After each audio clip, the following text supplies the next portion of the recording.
Abra comigo sua Bíblia, por favor, no livro do profeta Jeremias. Vamos começar pelo capítulo de número 9.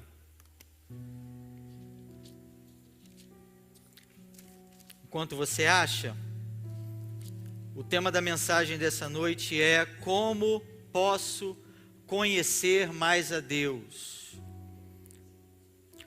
Como posso conhecer mais a Deus? Essa é uma boa pergunta. Pergunta que nós deveríamos fazer todos os dias. Como posso conhecer mais a Deus? Abriu comigo em Jeremias capítulo 9, verso de número 23. Jeremias 9, 23 diz assim: assim diz o Senhor, não se glorie o sábio na sua sabedoria, nem o forte na sua força, nem o rico nas suas riquezas, mas aquele que se gloriar, glorie-se nisto, em mim, que está escrito, em mim conhecer, e saber que eu sou o Senhor, e faço misericórdia, juízo e justiça na terra, porque destas coisas me agrado, diz o Senhor. No mesmo livro, capítulo de número 31, capítulo 31, verso 33. Capítulo 31, verso 33. Porque esta é a aliança que farei com a casa de Israel, depois daqueles dias, diz o Senhor. Na mente lhes imprimirei as minhas leis, também no seu coração as escreverei. Eu serei o Deus deles, e eles serão o meu povo. Não ensinará jamais cada um ao seu próximo, nem cada um ao seu irmão, dizendo: conheça o Senhor, porque todos, diga comigo, todos me conhecerão, desde o menor até o maior deles, diz o Senhor, pois perdoarei as suas iniquidades, e dos seus pecados jamais me lembrarei. O Evangelho de João, no capítulo 17, versículo 3, diz: a vida eterna é esta, que conheçam a Ti como o único Deus, e a Jesus Cristo, a quem enviaste. O propósito da tua vida, você está aqui, ou pelo menos deveria estar aqui com um propósito. Todos os dias que você acorda, tudo aquilo que você faz deve ter um propósito: conhecer a Deus. O propósito da sua vida é conhecer a Deus. Mas nós precisamos entender que conhecer a Deus é diferente de conhecer algo acerca de Deus. Estou vendo ali meu amigo com a camisa do Barcelona. E aí eu lembro do Messi, que renovou não, vai ficar no Barcelona. Mas você pode saber tudo sobre o Messi: quantos gols ele fez, quantos campeonatos ganhou, qual foi o time contra quem ele mais fez gols, quantos gols tem na seleção argentina, quantos pênaltis ele já bateu em final de Copa América e perdeu com a seleção argentina. Mas, se o Messi estivesse aqui, você teria que ser apresentado a ele, porque você não o conhece. Assim é com Deus. Nós achamos que muitas vezes, por conhecer fatos acerca de Deus, conhecemos Deus. Eu fico lembrando quando eu conto alguma história da Bíblia para minha filha de 5 anos, ou já para o meu filho de 11 meses. Eu fico contando histórias, e histórias são fatos históricos, mas isso não os leva a conhecer a Deus. Isso os leva a conhecer acerca de Deus. O que Deus fez, como Deus agiu, onde Ele estava, o que Deus gosta, o que Deus não gosta, o que Deus ordena, o que Deus proíbe, o que Deus abomina. Tudo isso é conhecer fatos acerca de Deus. Mas conhecer a Deus vai muito mais além. Jesus, quando disse que a vida eterna é esta, que conheçam a Ti como o único Deus, conhecer no original significa saber pela experiência. Eu preciso saber disso, eu preciso entender isso, porque saber e conhecer a Deus não tem apenas a ver com a racionalidade. É por isso que muitos não estão mais na igreja. É por isso que muitos, quando chegam na idade da razão, eles se desviam, porque conhecem acerca de Deus, sabem apenas fatos históricos, ouviram muitas histórias, muitas pregações, muitos estudos, mas nunca tiveram uma experiência com Deus. Mas nunca tiveram uma experiência que transformasse as suas vidas. Eu quero te falar uma coisa: Deus não tem netos, Deus só tem filhos. Não é porque você é filho de um filho de Deus que você é filho de Deus. Você precisa, assim como seus pais, ter a sua experiência e a sua vida com Deus. Então, como eu posso conhecer mais a Deus? Primeiro, passe, meus amigos, por favor. Primeiro, eu devo conhecer a mim mesmo. Para conhecer a Deus, eu preciso conhecer a mim mesmo. Pedro, ele não se conhecia. Pedro, ele não sabia das suas limitações. Ele não conhecia as suas incapacidades. Ele não sabia até onde ele poderia ir e até onde ele não poderia ir. É por isso que em Mateus 26:33, na última noite de Jesus, Pedro diz: ainda que todos te abandonem, eu nunca vou te abandonar.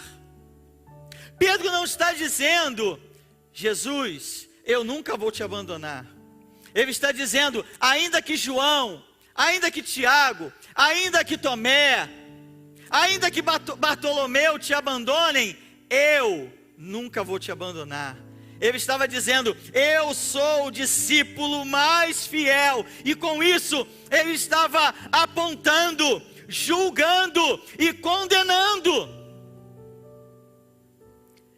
É por isso que nós precisamos entender que as pessoas mais próximas de Deus são aquelas que têm a maior consciência da sua necessidade de Deus. Isaías, no capítulo 5, ele fala por 6 vezes: ai dos que. Mas quando ele tem uma experiência com Deus, quando ele vê a glória de Deus no templo, quando ele está imerso na glória de Deus, não há mais tempo, não há mais condições de dizer ai dos que. Ele diz: ai de mim. É por isso que nós precisamos entender que os grandes homens, as grandes mulheres da história, quanto mais próximo eles estavam de Deus, mais consciência do seu pecado eles tinham. Nós precisamos entender que quanto mais avivados nós somos, mais miseráveis nós nos sentimos, maior é o peso do pecado sobre nós. Mas se nós levamos uma vida em que não sentimos pesar pelo nosso pecado, mas se nós vivemos uma vida em que passa um dia e nós não choramos pelos nossos pecados, nós precisamos conhecer mais a Deus. Esse mesmo Pedro que disse que não negaria o mestre, que não abandonaria o mestre, poucas horas depois, estava dormindo no Getsemane. E mais algum tempo, quando Jesus estava na casa do sumo sacerdote, ele nega 3 vezes que conhece Jesus. Diferente de Pedro, lá em Lucas capítulo de número 10, a partir do verso 22, Jesus é interpelado por um mestre da lei, por um doutor da lei. E pastor Jess, Jesus estava sentado como um rabi se ensinando, e a Bíblia fala que aquele homem se levanta. E naquela cultura, quando alguém se levantava interpelando um rabi, ou era um discípulo com alguma dúvida, ou alguém que não fazia parte daquele ciclo para testar os conhecimentos do mestre, e ele se levanta e diz: o que eu farei para herdar a vida eterna? E Jesus responde com uma outra pergunta dizendo: o que está escrito na lei? Como você lê? E ele diz: amarás ao Senhor teu Deus de todo o teu coração, de toda a tua alma e de todo o teu entendimento, e ao teu próximo como a ti mesmo. E Jesus diz: você respondeu bem, faça isso e você vai viver. E a Bíblia fala que aquele homem, querendo se justificar, Jesus não o tinha acusado de nada. Então por que ele queria se justificar? Porque a sua própria consciência estava dizendo: você não faz aquilo que você diz que os outros têm que fazer para herdar a vida eterna. Era uma vida religiosa de discursos, apenas de discurso. E nós precisamos entender isso nessa noite. Eu não posso viver uma vida cristã apenas de palavras. Eu não posso viver uma vida cristã repetindo o que os outros falam, repetindo experiências de outros, repetindo o conhecimento de outros. Não, Deus quer que cada um de nós nessa noite tenhamos intimidade e um verdadeiro encontro com Ele. Aquele homem, querendo se justificar, diz: então quem é o meu próximo? E Jesus conta uma história. Ele diz: descia um homem de Jerusalém a Jericó, e ele estava sozinho, e alguns homens tiram a sua roupa, batem nele e o deixam semi-morto. Aquele homem, imagine, aquele homem estava nu, inerte no chão. E quando aquele homem está lá naquela situação, a Bíblia fala que casualmente passava um sacerdote por ali. E a Bíblia fala que aquele sacerdote passa de largo. O sentido é que ele passa do outro lado do caminho e vê aquele homem. Só que ele vê, e por estar longe, ele não se compadece. Por que não se compadece? Porque ele achava que aquele homem estava morto. Ele estava num estado em que qualquer um de longe pensaria que ele estava morto. E como tocar num morto era o pior tipo de impureza na lei, ele disse: eu não posso deixar que nem a minha sombra toque naquele homem. Porque para os fariseus, apenas o tocar da sombra já traria impureza para aquele sacerdote. Ele passa. E o levita também passa. E aí, eu fico imaginando quando Jesus está nessa parte da história, aquele povo está pensando: então quem vai ajudá-lo? O povo está pensando: e agora? Quem poderá defendê-lo? Então Jesus choca aquele povo dizendo: passava um samaritano. E o samaritano passava perto. E porque passava perto, ele viu. E porque viu, ele foi movido de íntima compaixão.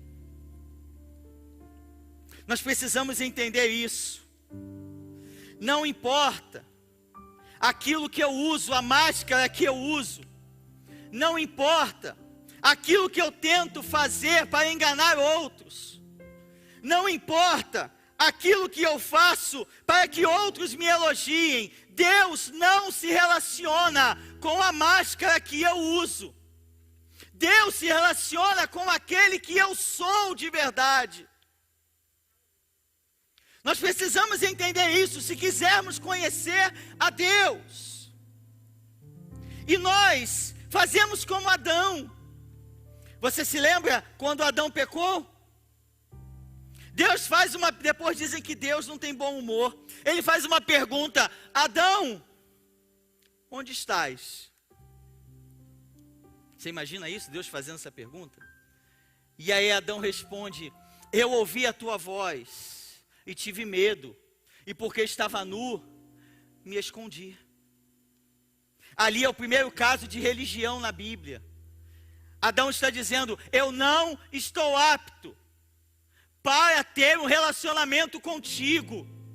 E isso o diabo tenta nos enganar o tempo todo. O diabo tenta nos dizer que se nós não estamos de acordo com aquilo que nós achamos que deveríamos estar, nós não temos mais direito a relacionamento com Deus, direito à intimidade com Ele.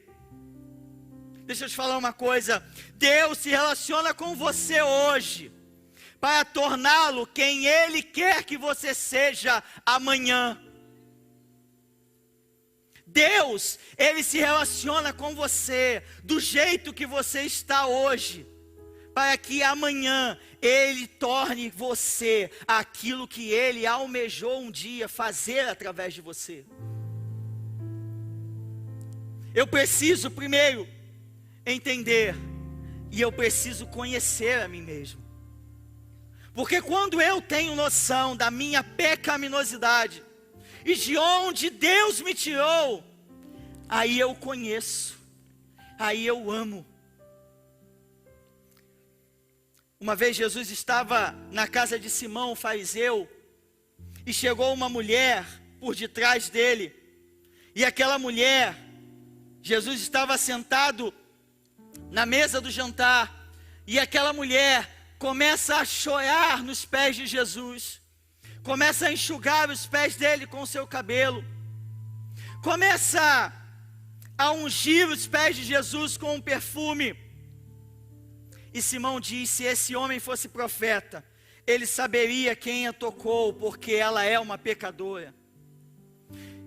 E Jesus responde: Simão, eu tenho uma coisa para te dizer. Um credor tinha 2 devedores. Um devia 50 moedas, outro devia 500 moedas. Nenhum dos dois tinha como pagar. Então ele perdoou ambos. Qual dos dois vai amá-lo mais? Preste atenção nisso. E Simão responde: suponho que aquele é quem mais devia.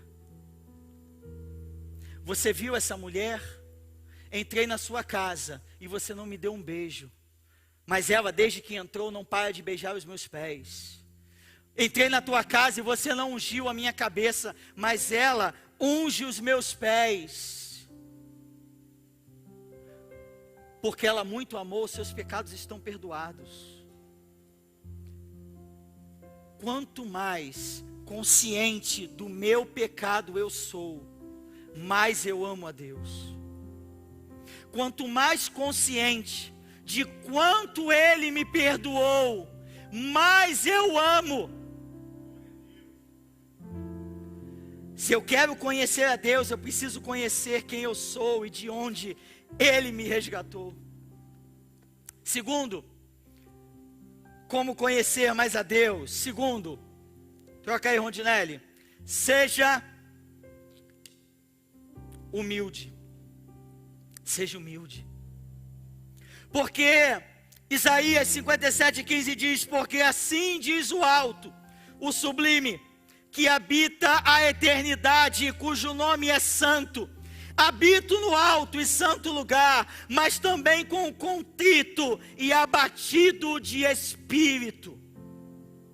Miqueias 6:8 diz: isso é o que o Senhor quer de ti, que pratique a justiça, ame a misericórdia e ande humildemente com o teu Deus.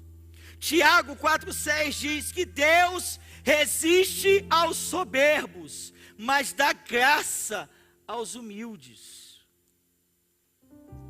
De que humildade nós estamos falando? Porque falar de humildade é muito complicado.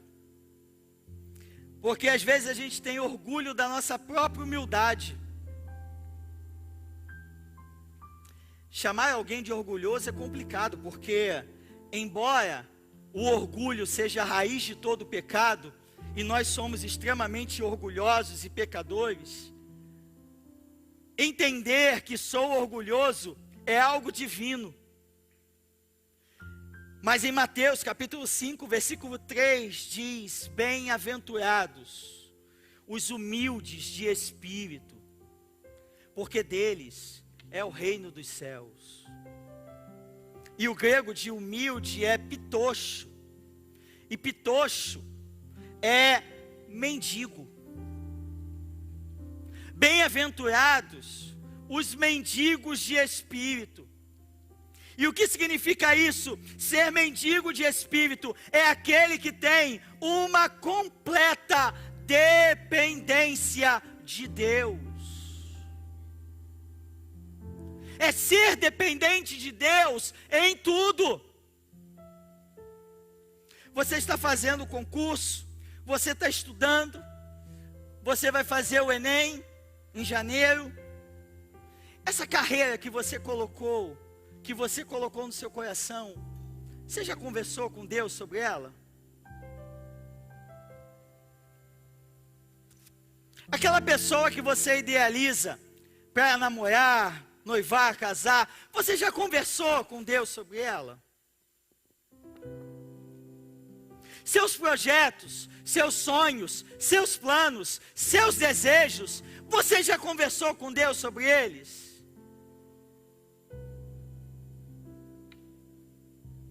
Eu ouvi um grande homem uma vez dizer que pedir para Deus abençoar os meus planos não é dependência dele. Dependência dele é me submeter aos planos, aos sonhos dele para mim. É fazer como Moisés em Êxodo 33, quando ele disse: Senhor, eu não dou um passo, eu não saio daqui, se a tua presença não for comigo. E quando eu dependo, quando eu me entrego, eu sou como Jesus disse em Mateus 18:4, que aquele que não se fizer humilde como uma criança, não pode ver o reino de Deus. E todos nós interpretamos errado quando Jesus fala que aquele que não for como uma criança não pode ver o reino. Falamos de pureza. No conceito judaico, criança não era pura. No conceito judaico, criança não era nada. Não era nada. Era amada pelos seus pais, mas não tinha nenhum valor na sociedade.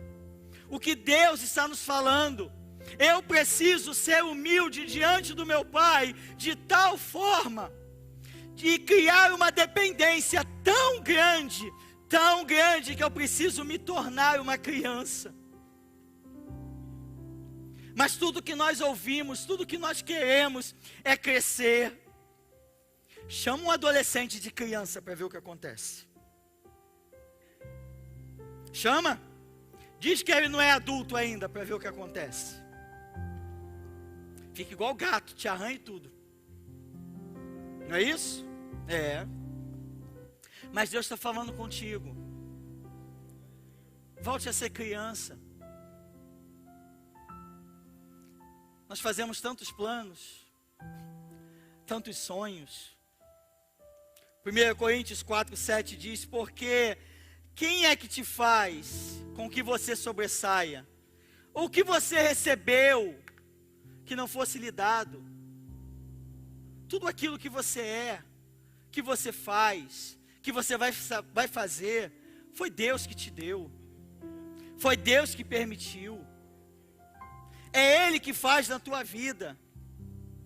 Então, se você quer conhecer a Deus, dependa dEle. Terceiro, devo confiar. Passa aí, Rondinelli. Devo confiar a partir do que eu já conheço. E isso aumentará minha confiança e conhecimento dele. Eu preciso confiar a partir do que eu já sei. Eu me lembro quando meu sogro, ele carregava minha filha no colo, ela era um bebê. E aí ele gosta de fazer isso até hoje. Ele passeia para lá e para cá na casa dele com a minha filha. E Giovana tinha 2, 3, 4, 5 meses. E ele carregava e ficava mostrando as coisas para minha filha. A planta, o bichinho, a parede, a formiga. Mostrava um monte de coisa. E ele me falou algo que chamou minha atenção. Porque ele sempre fazia isso. E ele disse: Edson, cada vez mais, ela vai enxergando mais. E eu fui pesquisar isso. Porque a visão de um bebê, ela vai aumentando progressivamente. Até quando ele chega a quase 1 ano, aí sim ele já tem a visão de um adulto. Mas entenda, aquilo que Deus permite que você enxergue hoje, obedeça. Aquilo que Deus permite e aquilo que Deus te mostra com clareza, obedeça. Ainda que você não entenda aquilo que vai vir daqui a 10 anos. Ainda que por mais que você queira saber o que vai acontecer na tua vida daqui a 30 anos e você ainda não sabe, obedeça e faça hoje o que Deus te mandou fazer hoje. Oséias 6,3 diz: conheçamos e prossigamos em conhecer ao Senhor. O conhecimento de Deus não é algo estático. Você quer seguir uma profissão. Você acha que no primeiro período da faculdade, um estudante de medicina sabe a mesma coisa do que alguém que está se formando 6 anos depois? Claro que não. As provas para quem está entrando numa universidade são completamente diferentes das provas daqueles que estão saindo. Por quê? Porque o conhecimento de quem está chegando vai muito aquém daquele que está se formando. Entenda isso. Aquilo que você faz hoje é a base para aquilo que Deus vai fazer através de você amanhã. Não adianta você querer saber tudo pronto, porque não é assim que funciona. Não adianta você achar que só vai fazer algo quando Deus te revelar tudo, quando Deus te mostrar tudo, porque não é assim que funciona. Cada passo que você dá de fé, cada passo que você dá de obediência, Deus coloca mais um degrau. E o próximo não existe, até você dar o próximo passo. Então com Deus é uma escada que não existe o próximo degrau, até você.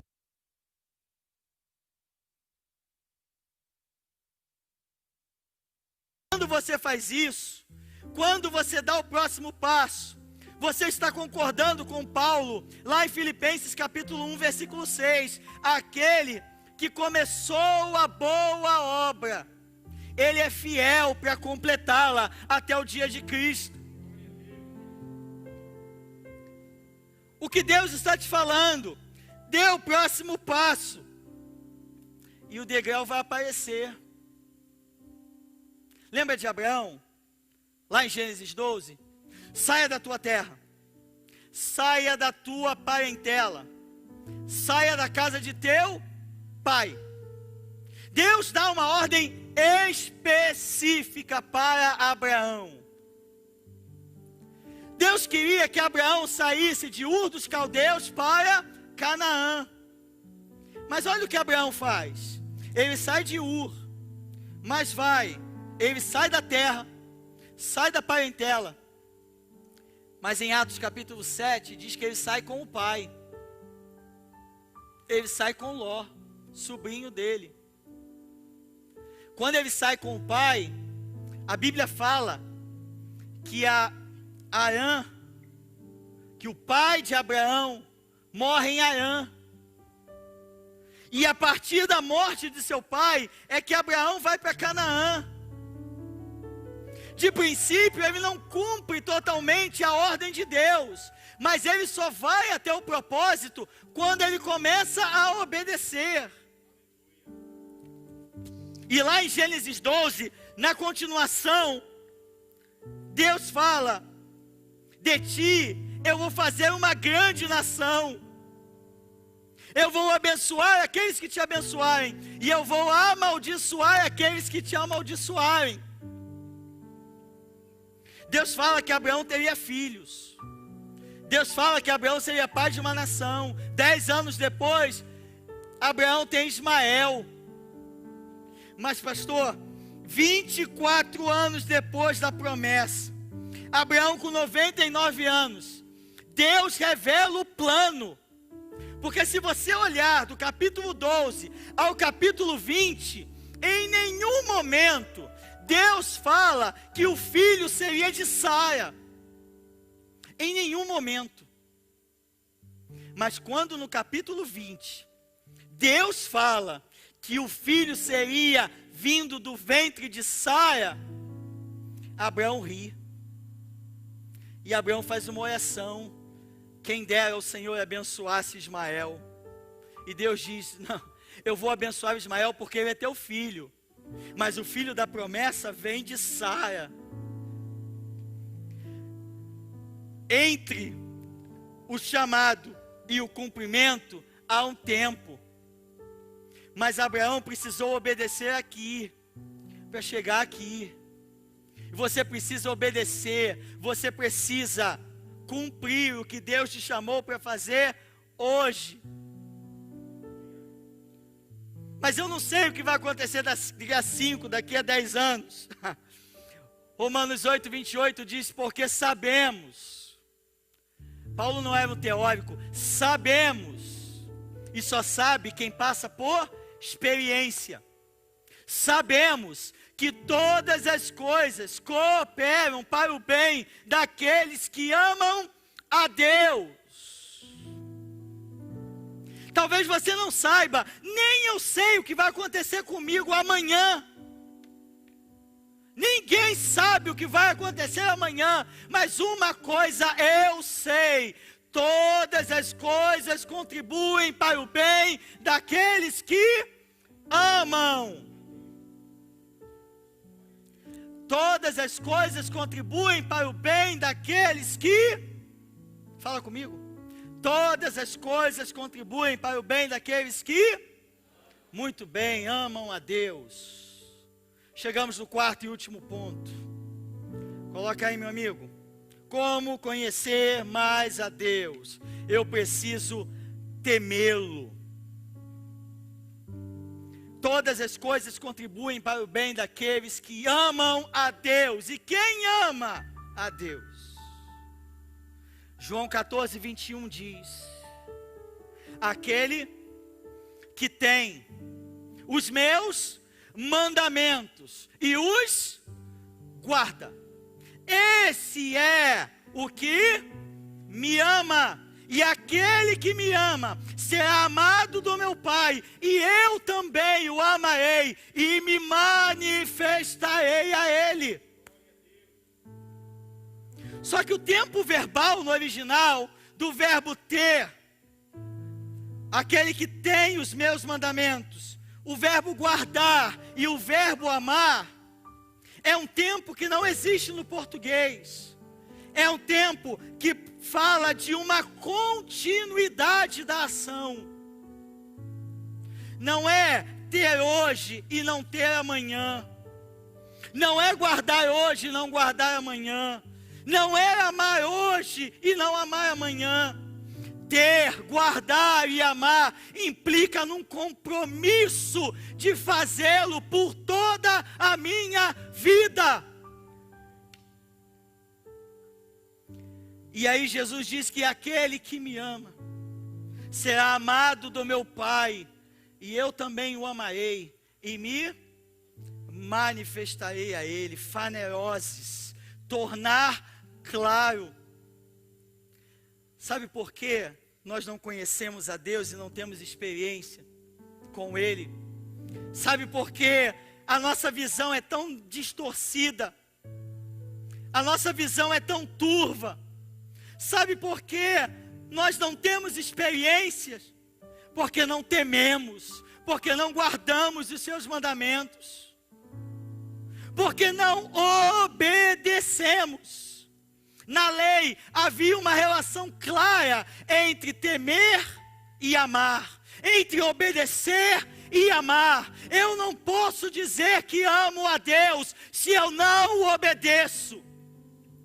Eu não posso dizer que amo a Deus se eu não o temo. Não são os textos bíblicos que eu não entendo que me preocupam. São os textos que eu entendo e eu não cumpro que me preocupam.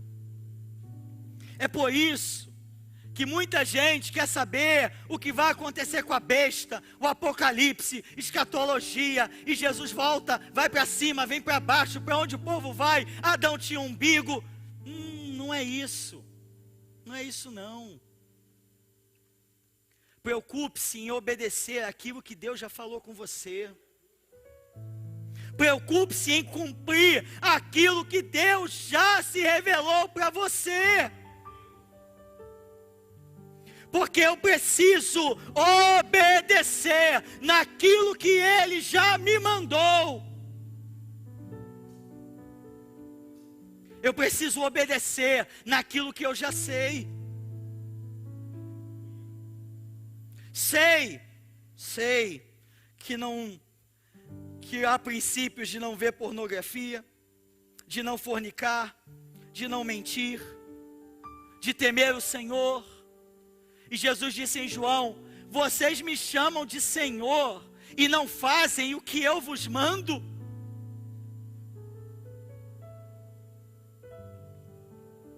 Chega de vivermos uma vida religiosa apenas de cumprimento de tabela.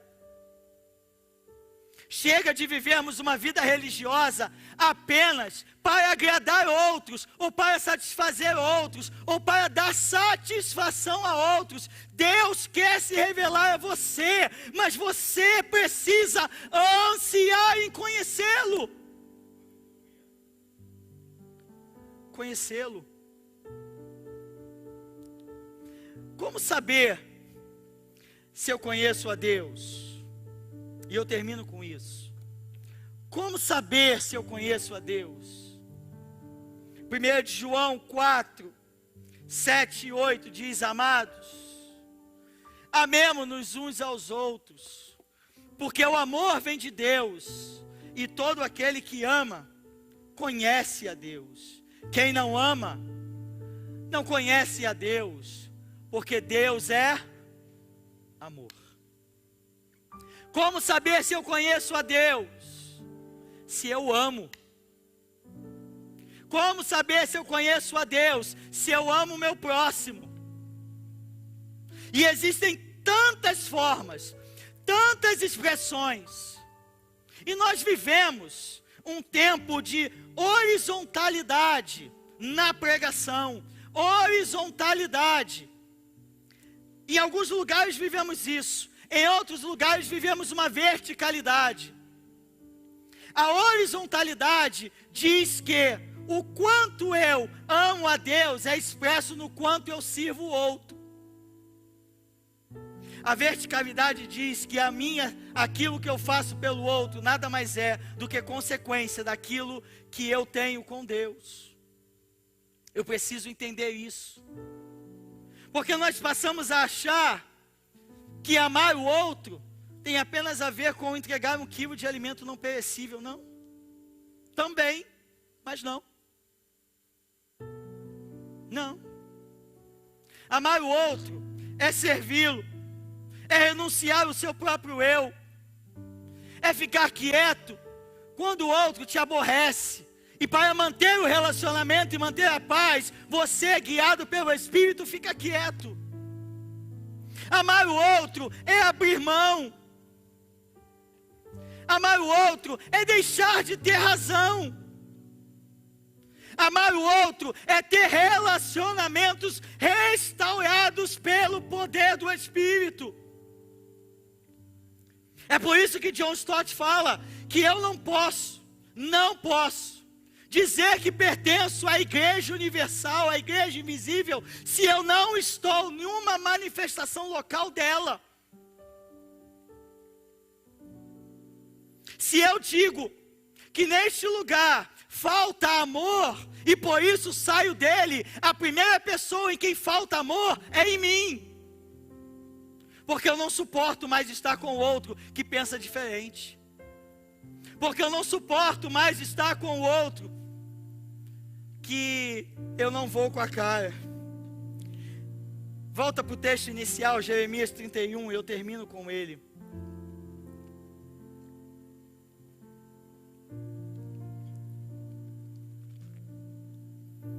Jeremias 31, 34 diz: não ensinará jamais cada um ao seu próximo, nem cada um ao seu irmão, dizendo: conheça o Senhor, porque todos me conhecerão, desde o menor até o maior deles, diz o Senhor, pois, e ele explica porque todos conhecerão, desde o menor até o maior, pois perdoarei as suas iniquidades, e dos seus pecados jamais me lembrarei. É o perdão que Deus tem a nós, através de Cristo, que nos leva a conhecê-lo. E se é o perdão que proporciona que eu conheça a Deus, é o meu perdão ao outro que mostra que eu conheço a Deus.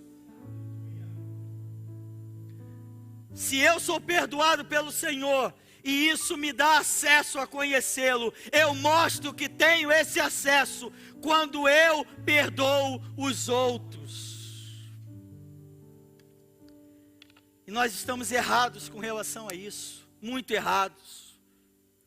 Paulo fala em Efésios 4:32, vocês devem ser benignos, compassivos, perdoando-vos uns aos outros. E eu queria que Paulo terminasse o versículo aí, porque o meu conceito de perdão é diferente do seu. Eu posso dizer que te perdoei e nunca mais olhar para você. Eu posso dizer que te perdoei e não restaurar relacionamentos.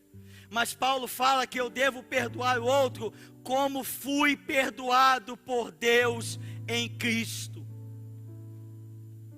E você imagina Deus falando: eu te perdoo, mas você lá no inferno e eu no céu? O perdão restaura relacionamentos. E você precisa querer perdoar. Feche seus olhos, por favor.